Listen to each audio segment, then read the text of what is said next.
Many video games contain elements like running, jumping, kicking, and throwing. Sports games, in particular, are strongly based on physical activities, although the physicality of these real-world actions is mostly missing when they are carried out with a game controller. As a result, sports video games have a number of drawbacks that aren't present in real sports. 1.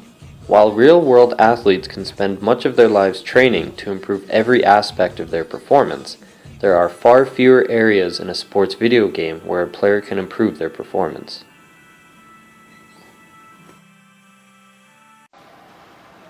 2.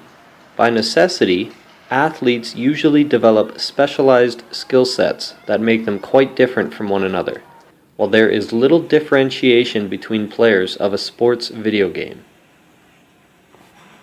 3. Athletes can also become tired, which makes real-world sports a game of endurance as much as skill. Whereas the physical capabilities of players don't change throughout the course of a video game. Overall, these problems reduce the richness and realism of sports video games, largely taking the physical effort out of the equation. To solve these problems, we built two sports games, track and field racing and jelly polo.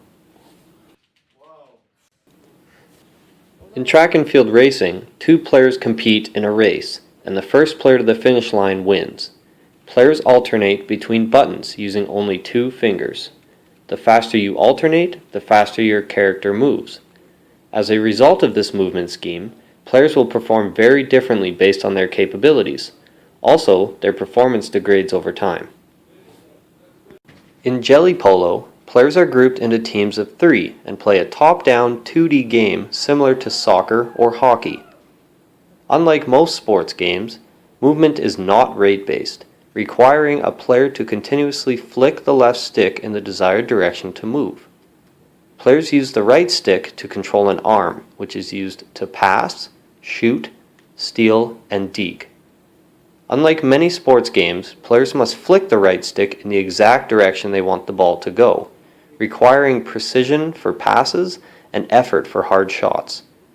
This control scheme makes players' thumbs get tired, leading to a game with additional opportunities for expertise development, player differentiation and specialization, and changes in players' physical capabilities throughout the course of a game. Here are some example plays from jelly polo. This is an example of a well-designed passing play where a bank pass is used.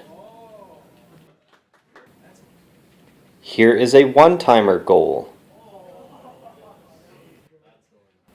Players got better at deking over time, even around 2 defenders.